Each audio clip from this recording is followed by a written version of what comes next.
సాగునీటి అవసరాలతో పాటు విద్యుత్ ఉత్పత్తి సాధించేలా సీతారామ ప్రాజెక్టుకు శ్రీకారం చుట్టింది తెలంగాణ ప్రభుత్వం. సుమారు 10 లక్షల ఎకరాల సాగునీరు అందించేందుకు గాను సీతారామ ప్రాజెక్టుకు డిజైన్ చేశారు. రెండో పంప్ హౌస్ ని అతి తక్కువ సమయంలో శరవేగంగా నిర్మాణం పూర్తి చేసి ప్రశంసలు అందుకుంటోంది Pratima infrastructure limited company. CM Revanth Reddy ఇవాళ ప్రారంభించనున్న పంప్ హౌస్ పై ఎక్స్క్లూజివ్ స్టోరీ.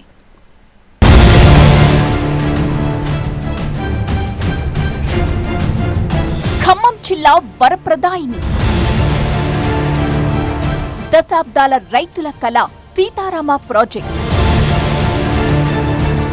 10 లక్షల ఎకరాలకు సాగునీరందించే ప్రాజెక్ట్ సీతారామ.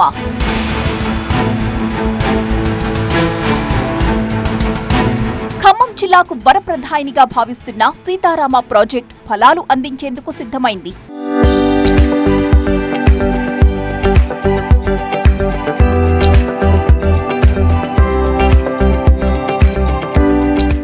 ఖమ్మం జిల్లాలో 4 లక్షల ఎకరాలకు సాగునీరు అందించడంతో పాటు భద్రాద్రి కొత్తగూడెం జిల్లాలో 3 లక్షల ఎకరాలు, మహబూబాబాద్ జిల్లాలో 2.5 లక్షల ఎకరాలకు సాగునీరు అందించే ప్రాజెక్ట్ శరవేగంగా పనులు పూర్తి చేసుకుంటోంది.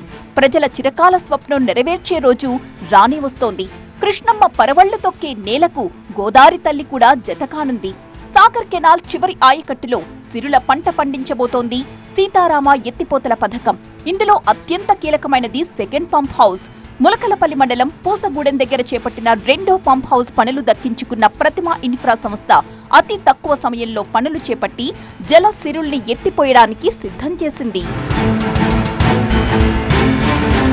భద్రాద్రి కొత్తగూడెం జిల్లా అశ్వాపురం మండలం దగ్గర ప్రారంభమై పాలేరు జలాశయం వరకు నీటిని ఎత్తిపోసి ఉమ్మడి జిల్లాలో ప్రతి ఎకరాకు సాగునీరు అందివ్వాలన్నదే ప్రభుత్వ ఆశయం.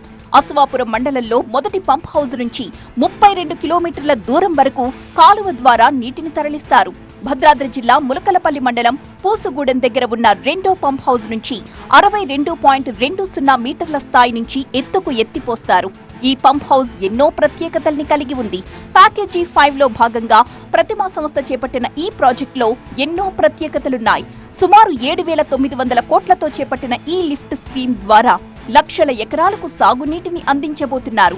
ఈ పంప్ హౌస్ ద్వారా ఒక్కో మోటారు నుంచి 1,500 క్యూసెక్కుల నీటిని విడుదల చేస్తారు. మొత్తం 6 పంపుల ద్వారా సుమారు 9,000 క్యూసెక్కుల నీటిని విడుదల చేయొచ్చు. అంటే 100 రోజుల్లో గోదారమ్మ నుంచి 70 టీఎంసీలకు విడుదల చేసే అవకాశం ఉంది. 21 mm మందంతో 4 డయామీటర్లుండే ఈ పైప్ లైన్ 68 మీటర్ల డైనమిక్ హెడ్ తో ఉంటుంది. ఎంఎస్ పైప్ లైన్ పొడవు 6 కిలోమీటర్లు. మరే ప్రాజెక్టులో లేని విధంగా ఇక్కడ అతిపెద్ద డయామీటర్ ఎంఎస్ పైప్ వినియోగించారు. ఈ పంప్ హౌస్ ని ప్రతిమా ఇన్ఫ్రాస్ట్రక్చర్ లిమిటెడ్ కంపెనీ టెండర్ దక్కించుకుని ఎంతో ప్రతిష్టాత్మకంగా తీసుకుని మరీ పూర్తి చేసింది.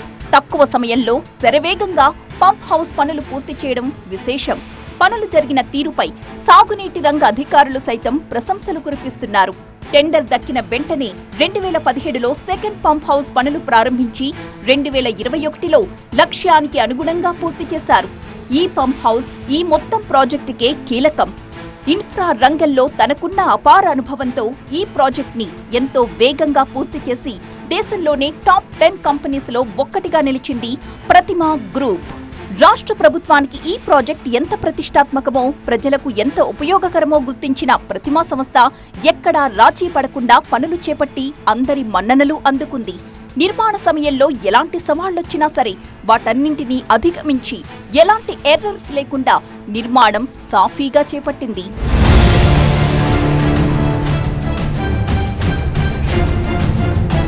పంప్ హౌస్ లో మొత్తం పంపులు, మోటార్లు షాంఘై ఎలక్ట్రిక్ కంపెనీకి చెందినవే వినియోగించారు. జపాన్ నుంచి దిగుమతి చేసుకున్న విఎఫ్డి ఎక్విప్మెంట్ ద్వారా పంపులు వెట్ స్టార్ట్ చేస్తున్నారు. ఇటీవల 11వ తేదీన 3 మంత్రుల చేతుల మీదుగా ట్రయల్ రన్ ప్రారంభించారు. ట్రయల్ రన్ అనంతరం పంప్ హౌస్ నిర్మాణంపై అటు ప్రభుత్వం, ఇటు ఉన్నతాధికారులు సంతృప్తి వ్యక్తం చేశారు. అధికారుల నివేదిక తరువాత సీఎం దీన్ని ప్రారంభించడానికి ఏర్పాట్లు చేశారు. ప్రతిమా ఇన్ఫ్రా సంస్థకు పేరు తీసుకురావడం ఒకెత్తైతే ఉమ్మడి ఖమ్మం జిల్లా వాసుల చిరకాల స్వప్నం సాకారం చేయడంతో ప్రతిమా తన వంతు పాత్ర పోషించింది.